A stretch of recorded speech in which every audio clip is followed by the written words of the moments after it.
வழக்கம் போல் இந்த தடவையும் ஏமாற்றிட்டாங்க. சிகப்பு கலர் அரளி செடின்னு சொல்லிட்டு ரோஸ் கலர் கொடுத்துட்டாங்க. நான் எப்பவுமே சந்தையில் தான் 10 ரூபா 15 ரூபாய்க்கு வாங்கிட்டு வருவேன் அரளி. அதில் மொக்கே இருக்காது. அதனால் எனக்கு தெரியாது. வந்து வளர்ந்த உடனே மொக்கை வச்ச உடனே பார்த்தா ஒரு ஒத்த அரளி ஒரு செடி இருந்தது, அடுக்கு பூ ஒன்று இருந்தது. சரி எல்லாம் ஏமாந்துட்டோம் அப்படின்னு நினச்சிட்டு தான் இந்த தடவை கார்டனில் போயிட்டு 60 ரூபாங்க அந்த செடி. 60 ரூபா கொடுத்து வாங்கினேன். மொக்கோட கொடுத்தாங்க.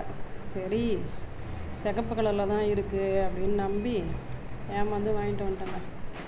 வாங்கிட்டு வந்தா பூ பூத்த உடனே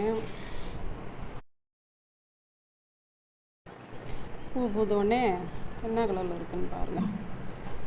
அதே ரோஸ் கலர் தான். என்ன ஒன்று கொஞ்சம் திக்காக இருக்குது பாருங்கள். நல்லா ஏமாற்றிட்டாங்க. ரொம்ப நாளாக ஒயிட் கலரு நான் ஏற்கனவே சொல்லியிருந்தேன், வெள்ளை கலரு டேபிள் ரோஸ் பூத்துனா காமிக்கிறேன்ட்டு. இன்றைக்கி தான் ஒரே ஒரு பூ பூத்துருக்கு. அழகாக இருக்குல்ல. இனிமேல் நிறையா பூக்குன்னு நினைக்கிறேன்.